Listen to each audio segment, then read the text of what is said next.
यांच्या नेतृत्वामध्ये आजचं आंदोलन झालेलं आहे। चांगल्या प्रमाणात या ठिकाणी संख्या सुद्धा होती, हजारोच्या संख्येने महिला होत्या, पुरुष होते, काय सांगाल?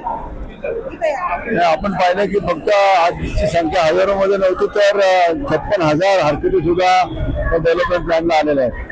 त्यामुळे प्रशासनाचा निषेध म्हणून आणि प्रशासनाने डोळे बंद करून हा डेव्हलपमेंट प्लॅन बनवलाय।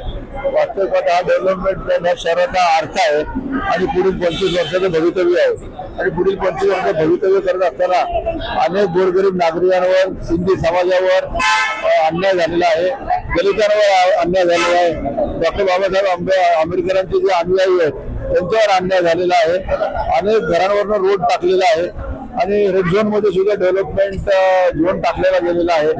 MIDCचे आरक्षण रद्द केलेले आहेत, प्राधिकरणातल्या 12.5% विषयामध्ये त्याच्यावर आरक्षण टाकलेले आहेत।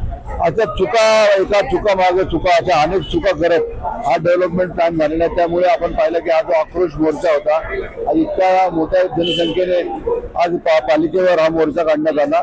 त्याचं कारण हे होतं की अनेक नागरिक यामध्ये बेघर होणार आहेत, अनेक चुकीच्या पद्धतीने आरक्षण टाकले गेले आहेत। मध्ये आरक्षण स्मशान घाटाचे असतील, त्या आरक्षण सेमेट्रीचे असतील किंवा ते आरक्षण इतर काही आरक्षण असतील, परंतु आम्ही त्यात स्पष्ट केलंय की आमचा पक्ष हा शाहू फुले आंबेडकर या विचारांनी चालणारा पक्ष, छत्रपती शिवरायांना मानणारा पक्ष आहे। त्यामुळे या शहरामध्ये कत्तलखाना व्हायला पाहिजे, या शहरामध्ये सेमेट्री व्हायला पाहिजे, या शहरामध्ये अनेक समाजाच्या विविध मागण्या आहेत, त्या मागण्या पूर्ण होत असताना इतर समाजाला त्याचा त्रास होणार नाही या गोष्टीची लक्षात घेता सर्वांना न्याय, सर्व समावेश असा डेव्हलपमेंट प्लॅन अपेक्षित होता। तसे न जाता या चुकीच्या पद्धतीने डेव्हलपमेंट प्लॅन झाल्याबद्दल हा आक्रोश आंदोलन आज करण्यात आला। काय म्हणजे या ठिकाणी आयुक्तांचा मनमानी कारभार चालू आहे असं म्हणायचं का आपल्याला? आता प्रशासनाने वास्तविक पाहता आयुक्तांकडे फक्त 2 महिन्यानंतरचे होते। वास्तविक पाहता उपसंचालक नगर रत्ना या मॅडम यांनी जो हा प्लॅन तयार केला तो वास्तविक त्यांना या शहराचा काहीच अनुभव नाहीये। या शहराचा अनुभव नसताना यामध्ये कुठल्याही तज्ञांचा सल्ला घेतला नाही। वास्तविक पाहता लोकप्रतिनिधी नाहीये, कारण प्रशासकीय राजवट आहे। त्यामुळे अशा पद्धतीने हा एकतर्फी प्लॅन झाला आणि त्यावर मात्र जे लक्ष प्रशासनाकडनं म्हणजे आयुक्तांकडनं अपेक्षित होतं ते लक्ष न दिलं गेल्यामुळे आज ही वेळ आलेली आहे। हा आराखडा रद्द करून दुसरा आराखडा तयार करायचा आहे का रद्दच करायचा आहे? हा आराखडा रद्द करावा अशी आमची मागणी आहे।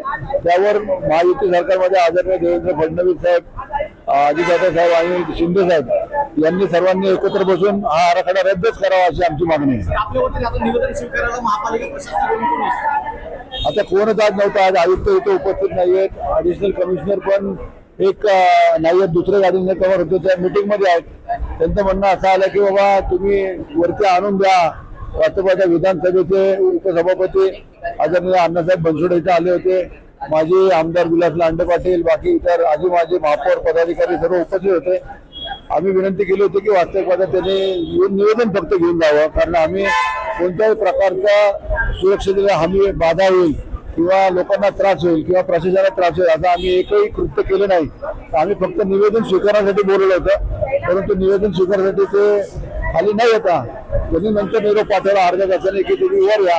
त्यामुळे आज या ठिकाणी त्यांनी सर्व केवळ विधानसभेच्या उपसभापतीचे नव्हे, माजी पदाधिकाऱ्यांचे नव्हे, तर या शहराच्या जनमानसांचा हा अपमान आहे। प्रशासनाने या जनतेचा अपमान केलेला आहे, त्याची नोंद जनता निश्चित घेईल।